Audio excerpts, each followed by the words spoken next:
This is William Michael of the Classical Liberal Arts Academy, and today is Friday, November 12th.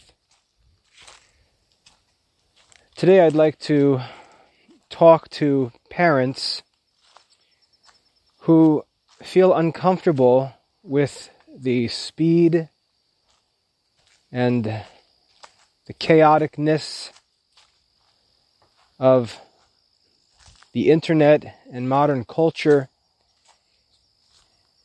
and wish that there was a way they could teach their children and calm things down. Not a little, but a lot. If you're a parent who just wishes you can calm things down for your children in the high-speed information age, you definitely have a supporter in me. I think some imagine that because the Classical Liberal Arts Academy has gotten a lot of work done, there's a lot of media published, a lot of content produced, they imagine that I must be a very busy person, and I've had people contact me in the past asking me how I get it all done. What does your schedule look like? What are the tips that you would offer for how to get so much work done? And I don't believe that that's how real Catholic learning gets done. I don't get work done because I am hectic and busy and have some kind of amazing time management system. I get work done because I've worked on the same thing for 25 years, and it's all that I do.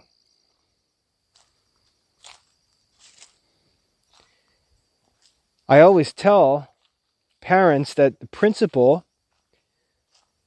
of getting work done, significant work done, is little by little, bit by bit.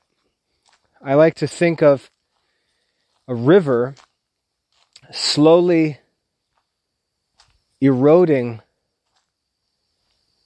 the mountain rocks by just steadily flowing for hundreds or thousands of years and accomplishing amazing work little by little over a long period of time. The stress of work usually comes when we desire to get a lot done in a small amount of time. And that can rarely be done without faking it or cutting corners or doing something that's not honest or virtuous. But if you're a parent who just feels like things are too chaotic and too fast nowadays, the kid's attention is just pulled and tugged all over the place and in constantly different directions by a million different sources, there are solutions.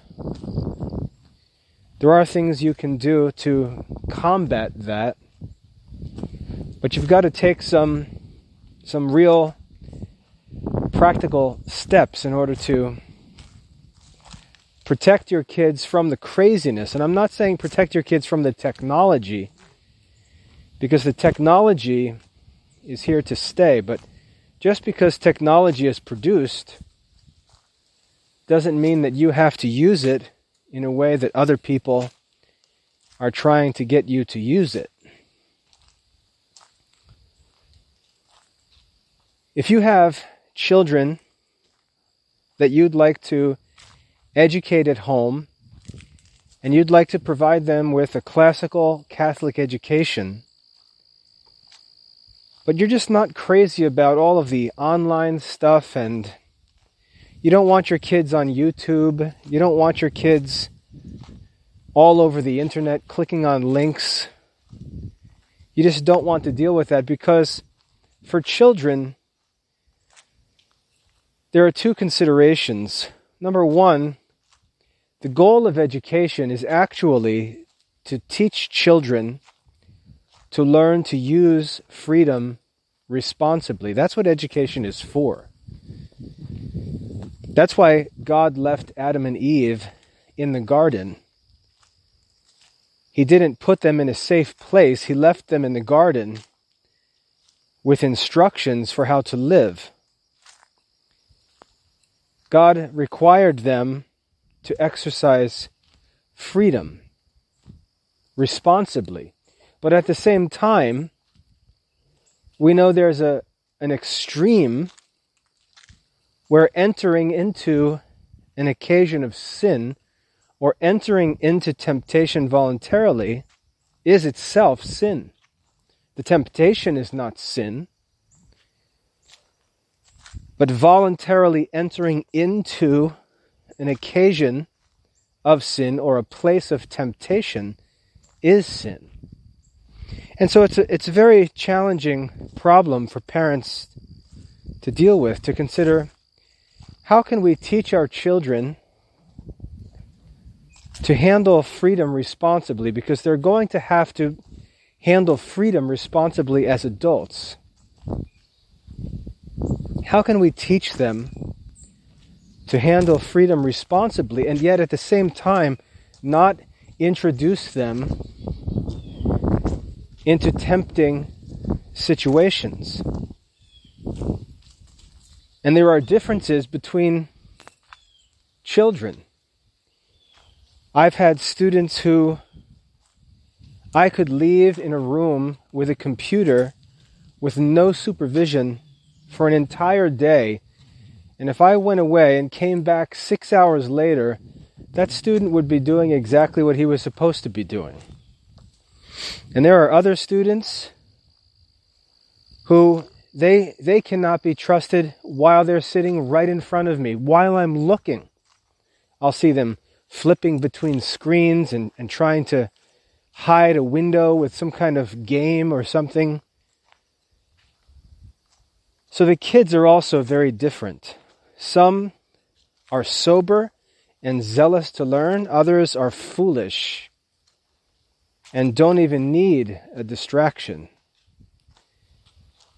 to draw them away. They're seeking it out. So it's a very difficult question for parents, and it may even require different measures between different children, or for the sake of safety, parents may just need to say that the weakest child makes the rule, and the other students have to accept restrictions because of the weaker students.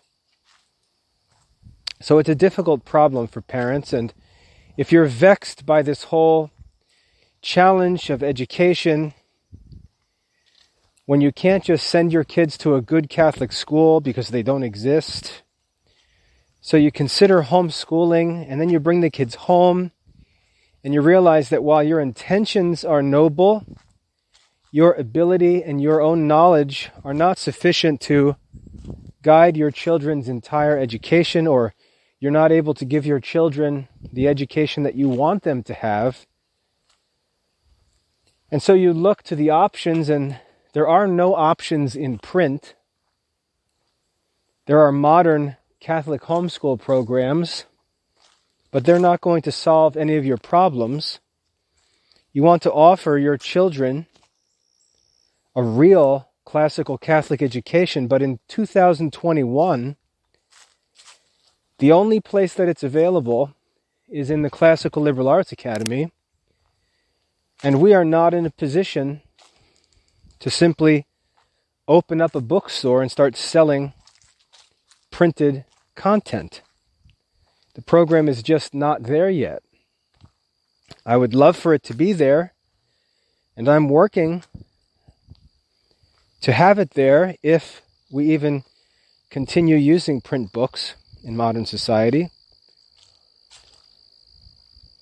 So you're looking at an online program which ironically is the only source for true classical Catholic education, at least at present. But you just hate this idea of online studies and internet use and all this stuff. You just wish there was an alternative. Well, I'd like to tell you that there is an alternative. It's an alternative that I'm willing to work with you on. I'd have to ask you to be patient if you'd like to do this, and I can't offer it for free, but I can offer it within our normal pricing. I don't need to charge extra for it. It may require some work from you and some patience. But as I said, if you'd like to eliminate the online distractions, temptations, and just general vexation and discomfort with online studies and activities, and would like to do things more the quote-unquote old-fashioned way, just quiet and private, we can do that. But you'd have to be willing to work with me to handle things a little more privately between us, working together directly. And like I said, you'd have to be willing to do a little bit of work on your side. Now, what I'd recommend, and I am totally willing to do this, and I actually think it would be very effective. What I suggest is you consider arranging something like a correspondence study between me and your family. And by correspondence, back in the old days, before computers, before they even had email, there were correspondence courses, and you may remember these from when you were a child, if you're in your mid to upper 40s. They were around when I was a kid, and I'm 46.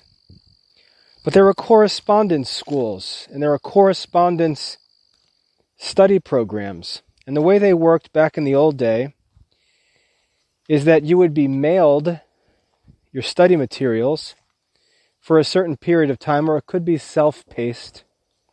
And you would complete the study materials, and then you'd mail them back in. And that's how the program worked. It was a simple back and forth between the student and the teacher.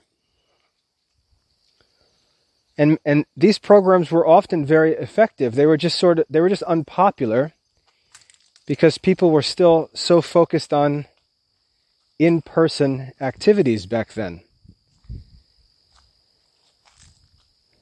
I actually studied as a kid. My parents gave me the opportunity to participate in an art correspondence program where I was taught the fine arts. I was taught how to draw and do other forms of artwork through a correspondence program where I was able to submit my work and receive feedback and advice from an expert drawing teacher. And those lessons were very effective. But as I said, that was back in the early 1990s, and we didn't even have computers.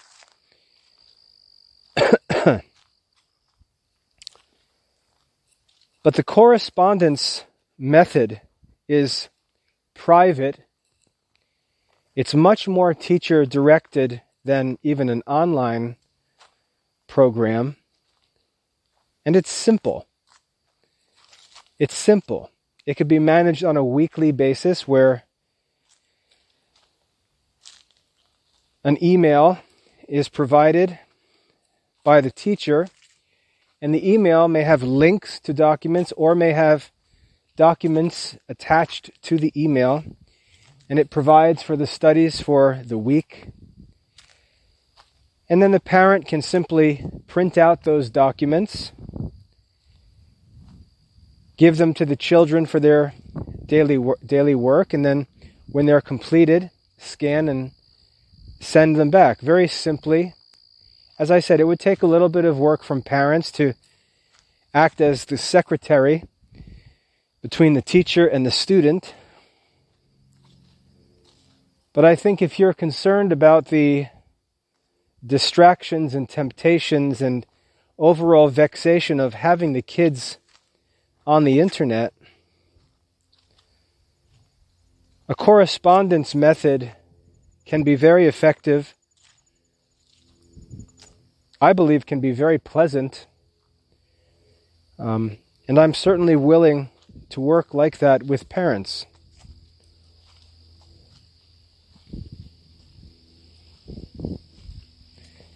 To do that, obviously, I'd be limited in time because I can only do it for so many students. And I would have to require that parents be subscribed to a premium student plan. I'd be happy to talk about this on a case-by-case basis, but when I consider the time it would take and what it would require of me in light of my other responsibilities, I believe that I could provide such a service for a student who is subscribed to the premium student plan, which is $100 a month. That would include all the study materials. It would include grading. It would include everything that the kid needs from my side. And it would be managed through email back and forth. A weekly email with graded work returned, with answers to questions and new assignments for the week. And then throughout the week we can communicate back and forth as needed, but then as the students completed work, the parents or the students themselves would scan and send that work in back to me by email. I would review it, grade it, return the graded documents to the parents, and then enter the grades into the Academy's online system for the sake of record keeping. All of the actual activity of the parent and student could be offline, could be private, and would be directly managed between us, but at the same time the student would be enrolled in our online system. All of his records would be kept in our online system, and you could enjoy the best of both worlds. The parents could easily go on to the online system and view the gradebook and the records and all of that, but the students could study offline, and the parents can determine how they would study, whether they would print lessons for the children to study using a binder, or keep folders in their desk, or whether the children had computers to use but they were kept offline or limited, and the parents could simply give them the PDF files that they need for their lessons. Just slide them from the parent's computer onto a USB disk and then give the children the USB disk to work off of. I think this would be a very satisfying solution for many of the parents that I talk to. I know parents are stressed. I've had to deal with that stress at points as a parent, and I know sometimes you just get sick of it. Sometimes you wish you could just turn off the internet, throw all the computers away, and go back to books and paper. But like I said, the benefits gained by doing that would not be worth the opportunities lost. And so, rather than just spite yourself and pursue an inferior education because it happens to be in print, we just have to work together to find an effective solution. And I think the correspondence arrangement would be very good. Email is actually very effective. It's peaceful. I like to use email because it's like writing letters. I can quiet down and focus on one person, one message. I can attach files. I can include images. I can give links to online resources if necessary. Everything can be done in an email. But there's none of the craziness and chaos of live chat or a forum or a chat room or anything like that. I myself think a lot of these things are unnecessarily chaotic. Just because people are willing to pay for something doesn't mean that it's good, doesn't mean that we should do it. Just because someone is capable of producing a certain resource doesn't mean we should all jump on it, because there are moral issues involved. For example, St. James, the apostle in the New Testament, teaches us to be slow to speak and quick to listen. Be slow to speak and quick to listen. And the reason why St. James says that is because most human beings will just talk constantly. They don't learn, they don't seek wisdom, they don't find solutions, they don't have answers, but they just want to express their own thoughts, their own opinions. They just want to share their own mind. And that's one of the qualities of a foolish person. A fool is wise in his own eyes. A fool desires to share what is in his own heart. And so they want resources and tools that allow them to communicate constantly, just babbling, constantly chatting, talking, texting, video conferencing. They love the constant communication, but none of it's wisdom. None of it is edifying. It's just constant babble.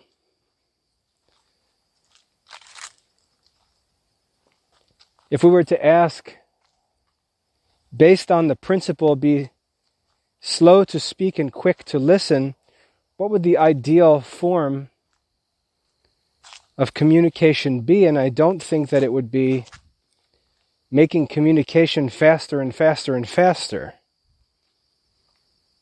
I think email is very useful because it allows us to have the same quality of communication that we had in writing a detailed letter, but it allows the delivery to be immediate. All that it's changing is the time of the delivery. It's not changing the nature of the communication.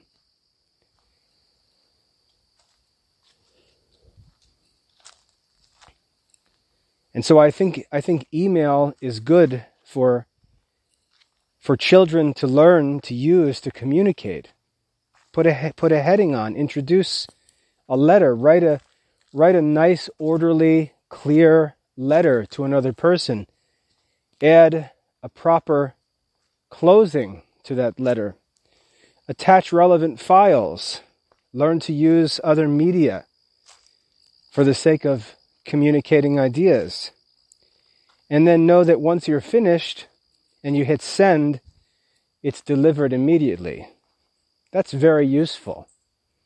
But all of the short Twitter, texting, chatting, that kind of stuff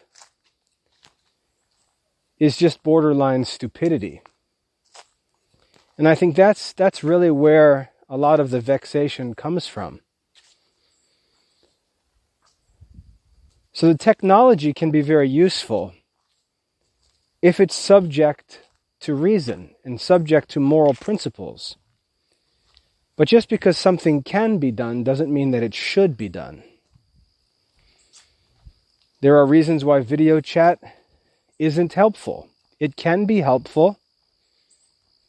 For example, if my son's away at school and I'd like to chat for a bit, video conferencing is great because I can see my son, see how he's doing, see how he looks, talk face to face, as it were, and it's the closest thing that we can have to a face-to-face conversation. It's useful. But at the same time, I don't necessarily want strangers sending me video chat messages at 11:30 at night. So finding a use for the technology, setting limits for the technology is really an important duty that we have as teachers and parents and as fellow Christians. And I understand, obviously, the concerns parents have about the internet and all of the technology, all of the devices. And I probably have even more concern than most parents, because part of my study as a website developer, a technology user, as a business owner, I get into the business strategy side of technology and hear what the business leaders and influencers are saying, and they confirm the parents' fears. These business leaders and marketing experts see all of this technology as a way in, as a way to gain access, as a way to get attention. And so the things that the parents are concerned about are not just fears, irrational anxieties, they're legitimate concerns. There are people who want to sell things and want to get in touch with your children and get their attention to make them want what they have to offer. Many of it is immoral stuff. They don't care. For them, it's business.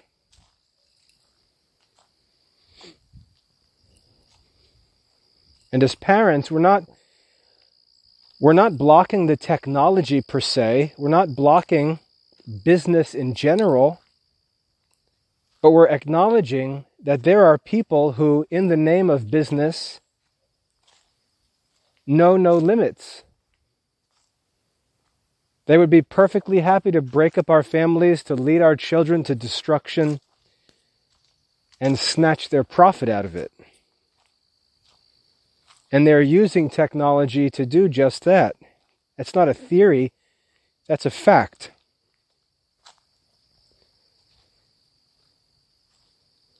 And so those concerns are legitimate, and I'd be happy to talk more about that in detail if you're not familiar with the business side, with the strategy side of marketing and technology use. I'd be happy to talk about how businesses are actually doing this and why your concerns are legitimate.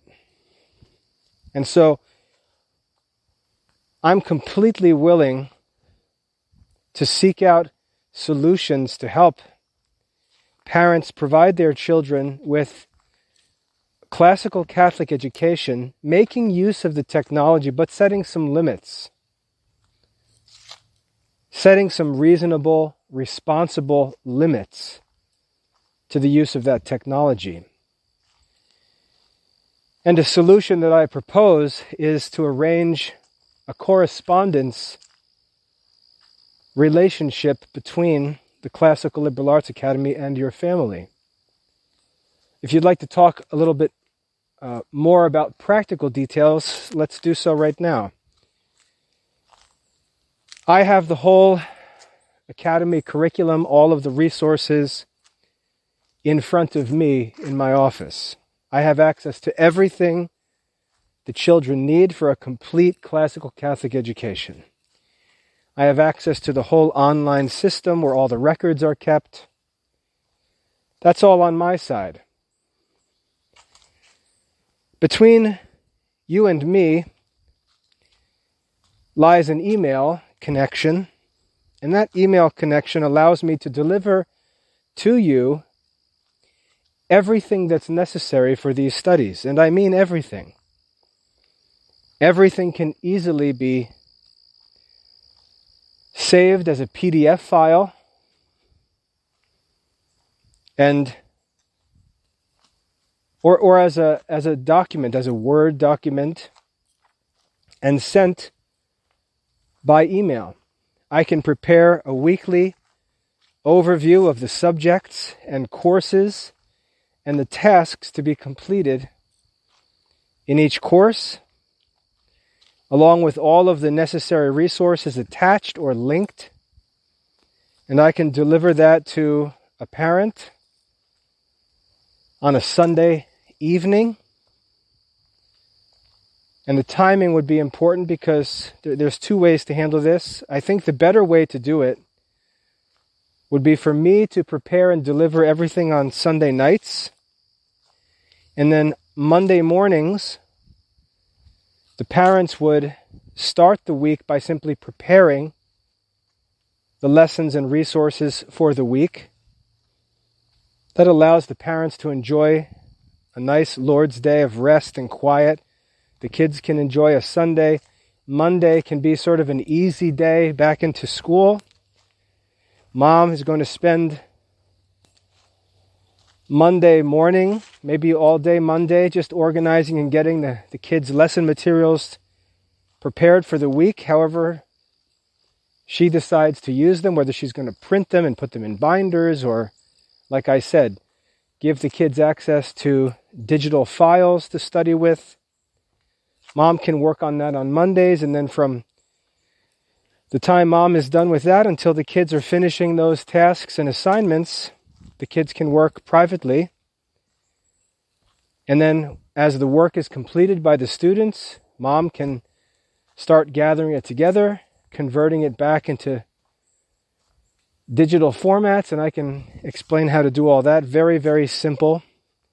And just email it all back. I get all the work emailed back by the weekend. I have time to grade the students' work, enter grades into the online system, so all the records are updated. And then I can prepare the next batch of assignments and tasks for the coming week. And we can just go back and forth like that throughout the year. For me, that's a very, very convenient way to work together. And like I said, that would be available with a premium support subscription. The normal price for that would be $100 per month, but I'm willing to talk about that and find an affordable rate that makes that valuable and cost efficient for families. And I'd also be content to cap that. The premium family plan, for example, caps the monthly fee at $500 per month per family. And I know that those are high numbers for many families, and we just need to talk about the financials. So don't think of financial numbers and prices as doors or barriers to different opportunities. Those price discussions just need to start somewhere. And I know how real life works. I know that not all families can afford anything close to that. And I'm thinking of the students first as a teacher whenever I talk about these things. And I'm willing to work out any terms that are necessary between myself and parents, so long as the Academy's operating expenses and my family's basic needs, which are very little, are provided for. I'm content. I have no interest in getting wealthy or making as much as I can. I just want to make what I need, and I'm willing to work 24 hours a day so long as my needs are provided for. That's my responsibility. And again, things like donations and other issues would all be factors in this, because once my monthly budget is provided for, I don't need to talk or think about money again. And that's how I've managed the Academy from the beginning. My family, we live a simple life out in rural North Carolina. The Classical Liberal Arts Academy work is the mission that my wife and I work for. We see it as a Christian apostolate, a work of Christian service. We have basic family bills to pay that are decreasing year by year, thank God. Really just a few $1,000s a month. And so long as we can obtain what we need for our family's normal expenses, and then the operating costs of the academy, the website, and services that we need to subscribe to, that's all we're concerned about financially. So if $100 a month is just out of reach for your family, for a student to have correspondence, we just need to talk about that. So I put those prices out because there are at the same time many families for whom these are not great numbers, and they can easily afford $100 a month for a student, $500 a month for all of their children. Because if their children were attending private schools, they'd be writing tuition checks for many times that amount, and they know that. And so these prices are put out there as guidelines for something like an auction where we name a starting price and then just see what happens. So if that's within your price range, great, we can do it. If that's beyond your price range at the present, we just need to talk about it. Just tell me what you can afford and we'll work with it.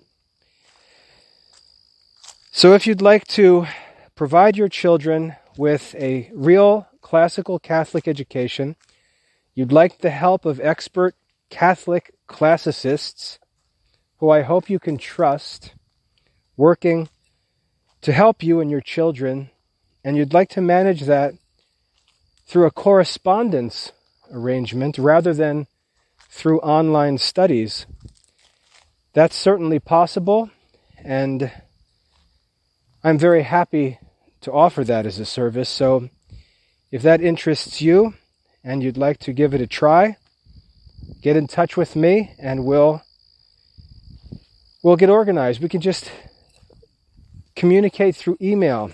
It's very important that we learn to just calm down. Just calm down, set realistic expectations, set realistic time frames for things.